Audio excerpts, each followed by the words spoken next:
Hello, this is Palagi. Thank you for tuning into my channel, and today I'm going to be weighing in on the Spyderco Now, this is a very popular model by Spyderco, and really it's easy to see. You get a lot of bang for your buck with this blade. This is one of Spyderco's more affordable offerings. Now, when Spyderco puts out a more affordable offering, they usually cut back in one of a couple ways. Now, another couple examples of their, I guess, budget knives would be like the Delica and the Endura. Now, as you can see, they kind of cut back on the handle material. This is FRN. Now, in the Tenacious's case here, they have the nice G10 scales. They simply cut back with the steel. This is 8CR13 MOV steel. It says so right there, and also it is produced in China. Okay, so that might be a bummer for some, but that is how they kept the cost down to to get it to you guys. And really, the result is they did pretty well. I have to be honest. This knife is very well done all the way around. Now let's go ahead and open these up and talk about them a little bit. Now, actually, I thought the blue one was a sprint run. However, I saw that they brought them back. Now, maybe they still are, I'm not sure, but anyway, they come in various colors, as you can see. Now, if you take a look at the blade shape, you'll notice a lot of Spydercos are going to be kind of classic in that sort of blade shape. A lot of them are full flat ground, just like this one is. Now, you notice the breadth of the blade is a little bit thicker, and that kind of makes for a thick dimension right here, especially while carrying in the pocket.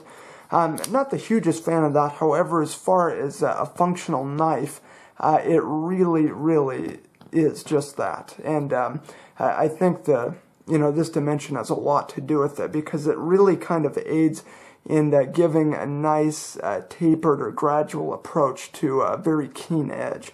And that's exactly what's going on here. Now, the edge out of box was actually very well done. Okay, super sharp. Okay, you can shave with them right out of the box, which is nice. Now, let's talk about the steel. I mean, we kind of talked about it a little bit, that 8CR13 MOV. That is going to be very similar to like AUS-8. So it is a stainless steel. Carbon coming in somewhere at, I don't know, 0.75, maybe something like that.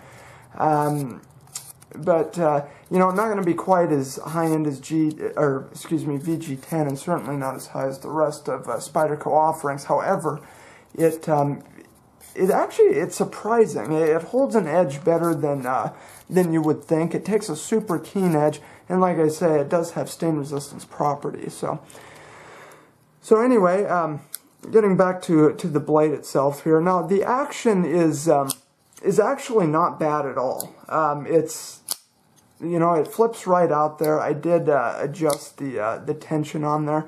As you can see, it is a liner lock where the lockup is right. I guess it's a little on the early side there, which is good on both, as you can see.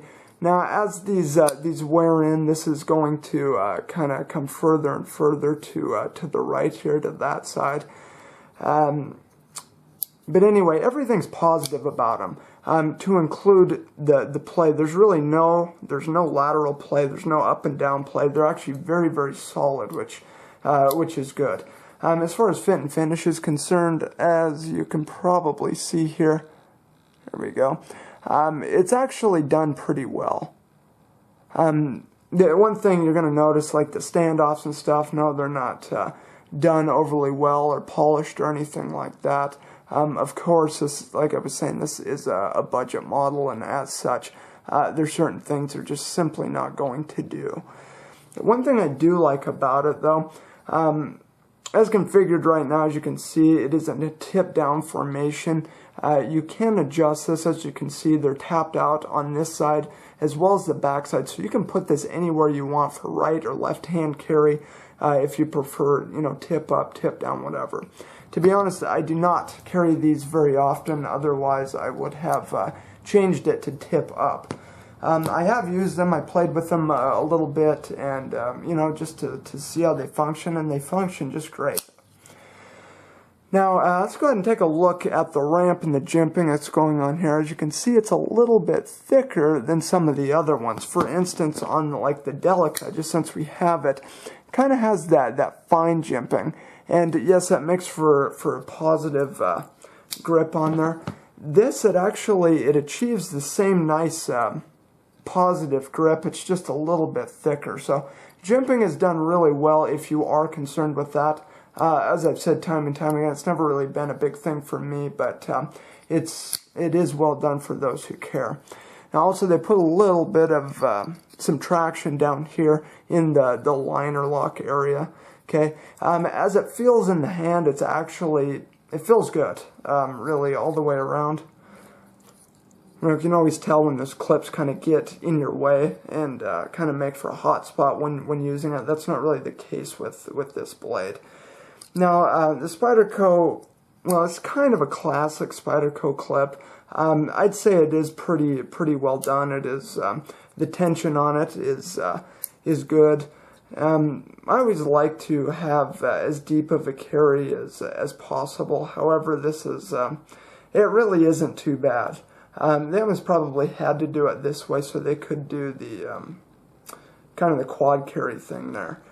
So as you can see, there's a place for a lanyard hole, okay, if you're into that sort of thing as well. Now, anyway, I just wanted to give you a look at the SpydercoTenacious. Like I was saying, this is one of their budget models, and if you are not the kind of person that likes to spend hundreds of dollars on knives, but you want to get into, a Spyderco and see what the hype is all about, I would recommend, honestly, the Tenacious or one of these two blades. These are all fantastic blades, and they're just a little more reasonable. So anyway, you guys, thank you so much for tuning into my channel. As always, if you have any questions or comments, feel free to do so down below. Anyway, until next time, this is Palagi signing off.